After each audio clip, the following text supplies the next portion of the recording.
বাইরে ভিডিওটা দেখে যান কত ছোট পোলাপানে কি কাজটা করছে। এটা কি হেরার দোষ না ফ্যামিলির দোষ? অবশ্যই কমেন্টে বলে যাবেন। ভালোবাসো? হ্যাঁ, কি নাম? এই মিনাজুল কোনটা? এই দেখো নায়ক। এই টাকা, এদিক টাকা টাকা টাকা। তুই কি করিস? ওয়েল্ডিং এর কাজ করিস। আর তুমি পড়ো কোন ক্লাসে? বেনাপোল মাধ্যমিক বিদ্যালয়ে, তাই না? ক্লাস 6-এ। এই তুমি তুমি হ্যাঁ, এই এই এই মাথা ইয়ে করো। তোমার বয়স এত হয়নি। কি নাম তোমার? তুমি ক্লাস 6-এ পড়ো?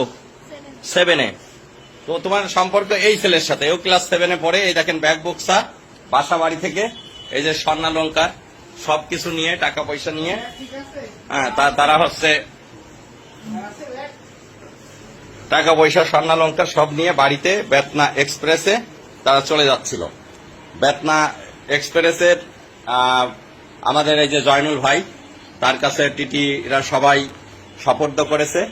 পরে আমার বাড়িতে নিয়ে আসছে, প্রয়োজনীয় ব্যবস্থা গ্রহণ করা হবে।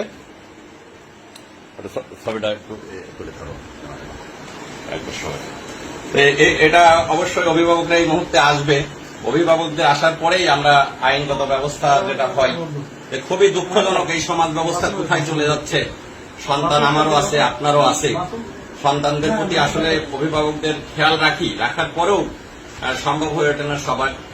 ওই একটা মেয়ের বাবা থাকে বিদেশ, আর এটা ক্লাস 7-এ পড়ে, তারা একই স্কুলে পড়ে, আর একটা ওয়েল্ডিং এর কাজ করে, খুবই অল্প বয়স্ক, যেটা মানে ভাবা যায় না। তারা অলরেডি বাড়ি থেকে পালায়ে তারা হচ্ছে এখন চলে যাচ্ছে। কোথায় ওর উদ্দেশ্য ছিল? কোথায়? এই খুলনা। কোথায় খুলনায় যায়? কি উদ্দেশ্য ছিল বল দিনি? কি পরিকল্পনা করেছিলি বল, কথা বল। কি পরিকল্পনা করছিলি? কি পরিকল্পনা করছিলি? যাই কি বাসা ভাড়া নিয়ে থাকবে এরকম একটা চিন্তা ভাবনা? তোর বিয়ে হয়? তোদের বয়স হয়েছে? বিয়ে হইতো? বল। অযথা তো পুলিশকে তোরা হয়রানি করতি।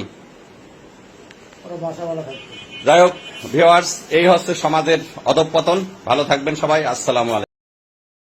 দেখেন ভাই আমরা থাকি প্রবাসে, কত কষ্ট করি, কারণ ছেলে মেয়ে সুখে রাখার লিগে কষ্ট করি এই প্রবাসে আইসা, সেটা বুঝছেন। আর ছেলে মেয়ে দেখেন কি করে, ছেলে মেয়ে কি করে। আর যারা আমরা প্রবাসী আছি, প্রবাসী তো তাহি হয়ে কারণে যে ছেলে মেয়েদেরকে মানুষ করব কিবার করব, এ কারণে। আর ছেলে মেয়েরা দেখেন কি করে।